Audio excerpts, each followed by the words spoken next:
ya Radio Liberté Kinshasa isika bino bozwami na 96 MHz topesi bino mbote pe totombeli bino boyoki malamu okati ya mabota na bino. Vous êtes bel et bien branchés sur la 96.8 MHz pour natina kolanda émission na bino les débats religieux oyo pesa maka mikolo miso ya poso na ngonga ya 14h pe na rediffusion monkolo ya lomingo na ngonga ya 11h. Vraiment bandeko bozala vraiment branché si mayaba poste radio nabino pour natina kolanda émission nabino et pa iwa pito kabolaka masolo mboko pe ya bwanya kolandisama na liloba na nzambe. Boye na kati na mokolo malelo tozali na thème moko ya motuya oyo tokolobela penza ezali sur la consécration. La consécration ezali penza likambo moko ezali motuya pona bana na nzambe to pe basali na nzambe ba oyo bazali ko aspirer kozwa ba responsabilité na kati na mosala na nzambe. Boye na kati na studio na biso ya mokolo malelo tozali biso moko te tozali na mosala na nzambe oyo toyambi ezali bongo papa JP Eliou à qui nous disons bonjour papa. Bonjour papa Eli. Vraiment nzambe alekala kopambola yo pona ko répondre positivement à l'invitation na biso. Boye émission na bino ya mokolo malelo epesami penza na ndeko ya bino Emile Tambo pe na nzela masini tosungami bongo na ingénieur Onésime Nsingani. JP Eliou mokala oyo tozali ko présenter moyepo payana biso ya mokolo malelo azali bongo serviteur de Dieu na temple des ouvriers de la dernière heure oyo zwami bongo na commune ya Mongafula kasi azali pe na plusieurs casquettes tokoki na ko présenter mokolo malelo azali pe chantre na nzambe na bomoi azali pe bongo écrivain azali pe lisusu vraiment oyo tozali koloba na plusieurs casquettes kasi malembe tokoba na ko découvrir dans nos prochaines émissions.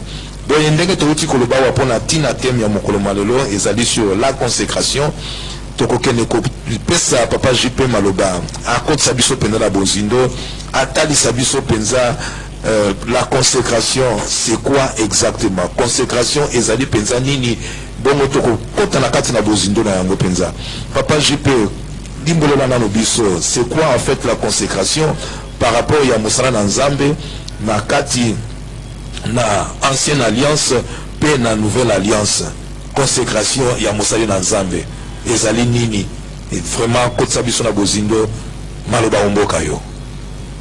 Merci papa Emile. Moi correction muke la mono za habiter le temple des ouvriers de la dernière heure ce n'est pas aussi une erreur en soi parce que c'est que gestion les ouvriers je suis parmi les ouvriers de la dernière heure selon le plan de Dieu c'est pas facile de dire. Les ouvriers de la dernière heure les alliés par rapport à Jésus qui a engagé les ouvriers à différentes heures en Subayaki na 11e heure na ngonga o ya suka wana pourquoi wana ya suka lelo we mukiriza menacé na bombes atomiques tozoka Poutine ko menacé Donald Trump ko menacé na pesi autant de jours ce ko bayokani noto sur la nano pour nous to mukina bombe atomique na arme na guerre nucléaire to ko na tango na suka mais na batango wana ndinza ba utiliser ba ouvrier à 11e heure. Exact. Apocalyptique, il y aura des ouvriers qui vont sortir et je le dis avec modestie que sans exagérer et le ciel peut le témoigner que je suis parmi ces ouvriers là. Amen. Un message à dernière heure pour investir dans l'humanité ce qu'il faut faire pour pas qu'il m'accorde des agoyanzes. Alors mais en réalité ils ont temple des ouvriers de la dernière heure bien qu'ils n'atteignent pas mon ouvrier de la dernière heure ils ont des temple du messager de l'alliance parce que là où expliquer mon petit papa très bien temple du messager de l'alliance ouvrier de la dernière heure et pesa melio penza libaku ok nzambe abandaki alliance na Abraham tata na biso ya kondima alobaki na ye na Genèse 18 boye Abraham devient 18 Abraham deviendra certainement une nation grande et puissante et en lui seront bénies toutes les nations de la terre. Très bien. En lui seront bénis toutes les nations de la terre, en Abraham. Et puis, à l'obéissance toujours à propos d'Abraham, Dieu, dans Genèse 17, a dit je traiterai alliance avec toi. C'est laquelle ce sera, je serai ton Dieu et celui de ta descendance après toi. Temple du mystère de l'alliance. Donc j'insiste sur les termes alliance. Que Dieu avait traité avec Abraham pour bénir toutes les nations à travers Abraham. Exact. Et puis, na acte, tango Saint-Pierre a yaki côté à Moutou Yesu a traité que mes brebis. Azuni Soumalo Alliance, on a acte chapitre 3. Tukotanga yango mukembango pour expliquer ta première message de l'Alliance Ngolbani. Pour ce la moussa dernière et les autres considérés na nini. Exactement. Acte chapitre 3 verset 24 lobby Boyer, c'est l'apôtre Pierre qui parle ici. Moïse a dit le Seigneur votre Dieu vous suscitera, 22 à 24. Moïse a dit le Seigneur votre Dieu vous suscitera d'entre vos frères un prophète comme moi. C'était Jésus de Nazareth. Exact. Vous l'écouterez dans tout ce qu'il vous dira. Et quiconque n'écoutera pas ces prophètes sera exterminé du milieu du peuple. Vous vous rappelez, passage après, on a bénéficié à Congo. Condition Nango. Tous les prophètes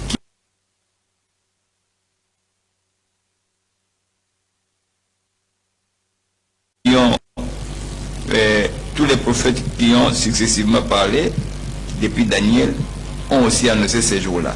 Vous êtes les fils des prophètes et de l'alliance. Vous êtes, Actes des Apôtres 3, 25. Tous les prophètes, 24 à 25, tous les prophètes ont successivement parlé depuis Samuel, et ainsi de suite. Vous êtes les fils des prophètes et de l'alliance que Dieu a traité avec nos pères. On disait à Abraham, toutes les familles de la terre seront bénies en ta postérité. Donc, il conduit Congo. Ce que les mal, c'est que ce que vous avez évangile au thé à la nation, puisque dit le Vaki est que la bonne nouvelle du royaume sera prêchée à toutes les nations. Ce que Peter a dit l'église, vous êtes les fils des prophètes et de l'alliance. Que Dieu a traité avec nos pères. On disait à Abraham, toutes les familles de la terre seront bénies en ta postérité. La Genèse 18, toutes les nations de la terre. Alors, moi je me demande, où sont les messagers de l'alliance? Où sont les ouvriers de la dernière heure? Les ouvriers de la dernière heure consistent à amener la perfection dans l'évangélisation et dans la diffusion de la bonne nouvelle du royaume. On ne va pas rappeler alliance, on a alliance Abraham. Toutes les nations de la terre seront bénies. Alors, par Congo, on a dit que toujours Lukasiko, on a Donald Trump, ils ont comme théorie, mais ce n'est pas volet spirituel, il y a beaucoup de avant comprendre. Puisque à table américain va y son abisso, Donald Trump son abisso, mais à Koleka, Bama Oyaga, c'est pour ça que nous avons tu es putain, parce que nous avons détruit mon Ningapore à sa place. Voilà, peut-être que nous avons ma canisina, il y a pas poste, il y a pas intérêt na yemingi là. Voilà. Alors il faut que téléma mingi na onzamba lo bapo nzamba te ma bilaka na ye. Ce qui nzambi alinga pambola yo, la Bible dit si l'Éternel approuve les voies des hommes, il dispose même favorablement ses ennemis en sa faveur. Amen. Donc toujours le canin nzambi wana asala ke baba bunsa biso comme en notre faveur. Il faut que tu aies une alliance. Il faut que tu aies une alliance wana. Il y a des bonnes nouvelles. C'est pourquoi tu as ma consécration. Consécration c'est toujours basé fondement dans les alliances. Exact. Ça va te rappeler comme fois passé, mais toujours les sous Nina alliance à traité qui Abraham a traité alliance Nango et consécration na ye. Et ensuite, Jésus de Nazareth est-il et l'eau. Vraiment, papa JB, quand ça biso penda na bozindo, parce que Moussa Nzambe, Yambo asali Nzambe, et Singeli asala nini, asala lulenge nini, total nanu bato bantoma bao bayaki liboso na biso basali na nzembo baoyo Nzambe ponaki abengaki atelemisaki liboso na biso batambolaki ndenge nini na Nzambe wana marche na bango ezalaki ndenge nini. Est-ce que moto akoki kozala consacré sans que abengama na Nzambe? Est-ce que moto akoki kozala consacré sans que asala alliance ya ye na moto oyo azali kopesa ye mission? Je répète ceci, les amis, mes frères, papa il me tourne les profond, mais dans une autre qui n'est moi malembe pour tout saisir ma compétence. Comprendre. Consécration, c'est une consécration, c'est la nini. Si Dieu n'est pas au centre de cette consécration lui-même, cette consécration n'est qu'une cérémonie de distraction. Voilà les années inutiles. Ils attendent à effet mon côté. Oh oui. Il y a beaucoup de ministres qui sont consacrés aujourd'hui, des pasteurs, mais il y a Sony, moi j'ai vu Bon, là, ça y a pasteur, vrai ou faux, na réseaux sociaux. Là-bas, il y a même pas conseillé comme ça, alors, et comme, Seigneur, comme la dimension, il y a niveau ni. Au moins, il y a pasteur na réseaux sociaux, c'est grave. À moins qu'il n'y ait pas ça. Alors, aux hommes, il y a un ça ne va pas. Et c'est ce qu'on va ouvrir, il y a dernier, il y a une zone qui s'est tenue dans Zéla. Très important. Dans Zéla qui est au Bossani et l'eau Singeli. Même il Zambi, même Yesu Alubakiango. La pierre, même cette pierre, on est livre. La pierre, quand j'ai rejeté ceux qui bâtissaient, et devient la perspective de langue et un rejet de scandale. Un rejet de scandale, pourquoi? Parce qu'ils ont mis Sika, ils ont contredit mon mauvais enseignement. Alors, bon, on va adapter dans le scandale. Très bien. Vous comprenez? Très bien. Mais bon, on va comprendre, on va adapter. Mais ils ont rejeté ça. Les bâtisseurs ont rejeté ça. Mais il faut comme incontournable dans le souka. Et c'est ça l'arme des ouvriers de la dernière heure. Cette pierre-là. Quand j'étais qui bâtissait. Alors je disais ceci. C'est que la consécration sur la Dieu seul consacre. Toute consécration qui n'a pas origine Dieu n'est pas une bonne consécration. Alors Dieu avait commencé à consacrer tout ce qu'il y a Adam, et puis qu'il a acheté Adam, avant de consacrer Abraham. Mais Abraham a dit moi na Noé, koko ya Noé. Moi abota ki sem kama Jafet, siko basemite sem ndai kobota papa na Abraham, ndi Abraham ay kobota Abraham. De sika mokili mobimba yango etondi na batonios. Oui. Alors nous avons ndeko traiter alliance na Noé. Tango pelesila ki ba akasa salamaki, ni alliance bandaki wana. Siko aye ko traiter na koko na Yesu Abraham. Mais ce que nous avons traité Abraham a servi sous alliance arc-en-ciel, mais le mec d'Abraham a quatre angomé mobilité nuit balé. Vous voyez, pour passer l'alliance dans Zambie. Très bien. Quand on parle de la consécration, c'est aussi en même temps le scellement de l'alliance avec Dieu. Donc en d'autres termes, il y a un moto azala consacré, il y a un moto alliance wana ezala scellé. D'abord alliance yango sengeli e bandana inoko salema. Parce que ceux qui yango ezalité, oui, ezanati nate, ezali bongo. Alors Nzambe asaki alliance na Abraham, akati ngombe biteni mbabi, kata ngombe biteni mbale. Alors molile koti Nzambe le kaki na moto na kati na ngombe biteni mbale. Après que moto Nzambe basali alliance et c'était la consécration effective d'Abraham dans cette alliance. Il y a un signe matériel qu'on avait parlé, c'est Talisamaki. Alors, à partir de la base, il y a l'alliance avec ce signe matériel. Nous avons toutes les familles de la terre, acte chapitre 3, 25, et toutes les nations de la terre, Genèse 18, seront venues en Abraham. Alors, toute alliance, toute consécration, il fait la même logique. Très bien. Dieu à l'origine. Abraham n'a pas été consacré par un homme, par Dieu lui-même. Si vous avez Abraham, si vous avez consacré, il faut les mêmes éléments de base où Abraham a les mêmes termes d'alliance. C'est-à-dire que voilà, nous respecter les mêmes principes. Il y a alliance. Il y a alliance, les mêmes principes, il y a consécration. Il y a consécration. Donc, consécration, nous avons consacré à Abraham. Peut-être que nous avons qui n'a pas consacré le thé. Après ça, nous avons sous-souté. Mais, pour la consécration, il faut obtenir qu'on a Ésaïe chapitre 51. Ésaïe chapitre 51. Alors, Biboye. Naïbité ceux qui va passer mingi ba yeba makambo yo mais komami ezande ko bossa na mingi, c'est pourquoi nous sommes en tant qu'ouvriers de la dernière heure to rappeler makambo yango. Très bien. Na Isaïe chapitre 51 verset 1 à 3. Isaïe 51 verset 1 à 3. Écoutez-moi, vous qui poursuivez la justice, qui cherchez l'Éternel, portez les regards sur le rocher d'où vous avez été taillé, sur le creux de la fosse d'où vous avez été tiré. Amen. Écoutez-moi, vous tous, vous qui poursuivez la justice, qui cherchez l'Éternel. Voilà. Voilà. Portez Portez le regard sur Abraham, votre père. D'abord, portez le regard sur les rochers. Sur les rochers où vous avez été taillé.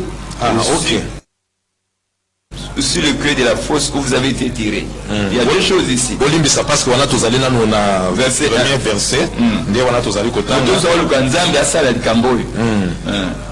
Écoutez-moi, vous qui poursuivez la justice, voilà, qui cherchez l'Éternel, voilà, portez le regard sur le rocher d'où vous avez été taillé, sur le creux de la fosse d'où vous avez été tiré.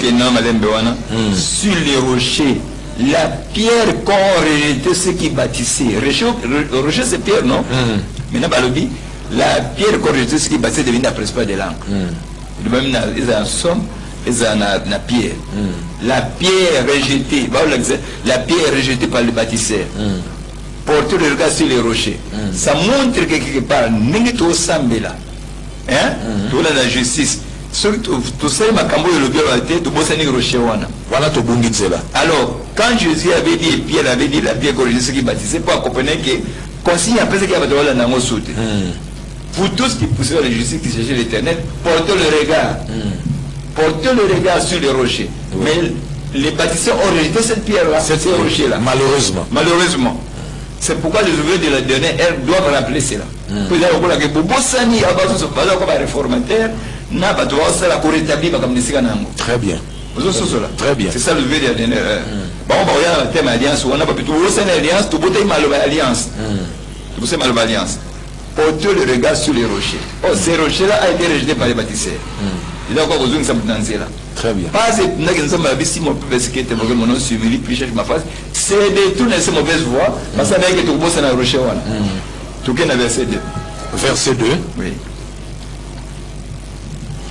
Portez le regard sur Abraham, votre père, et sur Sarah, qui vous a enfanté. Car lui seul, je l'ai appelé, je l'ai béni et multiplié. Amen. Quand nous parlons de bénédiction, en termes de nation, c'est ce qu'on appelle le développement du pays. Un pays développé. Très bien. Sur le plan social, sur le plan économique, c'est ça la bénédiction. Alors, Babi, pour pas souvenir d'abord du rocher, et puis porter le regard sur les rochers et porter le regard sur Abraham, votre père. Vous avez dit, Nzambe, mais autant comme Abraham était pour la ligne. C'est ça. Parce qu'il y a fondement, il y a macamunio surtout. J'établis avec toi une alliance sur laquelle je serai ton Dieu et celui de ta descendance après toi. C'est pourquoi bonne alliance va rappeler toujours Combo Abraham. Na Rocher, comme Abraham. On se souvient alliance au Salaki Abraham. Tous les continuité et alliance wana. Ndenge Lobamaki, na Saint-Pierre, na Acte, chapitre 3, verset 25. Vous êtes les fils des prophètes et de l'alliance. Exact. Vous voyez, c'est la continuité de cette alliance-là. Alors, Mandenge Nazomona, conséquence nous salama, na moi, ils ont respecté ma thème alliance. C'est pour consacrer un ministre, tu dois rappeler l'alliance. Souvenez pour porter le regard sur les rochers, de la pierre, porter le regard sur Abraham. Bon, yo tient une alliance, il dit, bandana malobawana. Ils ont signaté salamité. Alors aussi procédure T. Nani ko effacer na sainteté, n'enga la saké, nous a mis moral pas que la pierre qu'on rejeté ce qui bâtissait.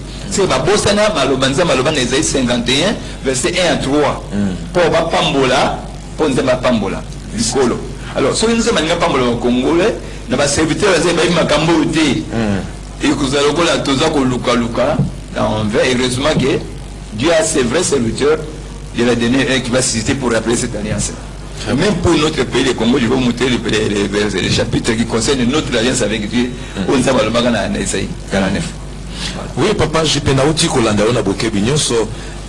Kolobili kamoko ezali très important kolobete consécration oyo Nzambe a consacraki Abraham dans l'Ancien Testament ezalaki na lolenge oyo ndengo limboli esalamaki nyama ezalaki wana bongo Nzambe ye moko alekaki na kati na moto mpona tina ko sceller consécration wana wana ezali ndakisa oyo talisi na kati na Ancien Testament na ebité na Nouveau Testament consécration ezali ko salama lolengi nini parce que uti koloba wa nzambe nde muta consacraka ezali solo pe yambo nzamba consacré. Il est vrai que nzambe d'abord abanana ko sala alliance na moto et ça c'est vrai peut to monia wa ndengo lobi ndenge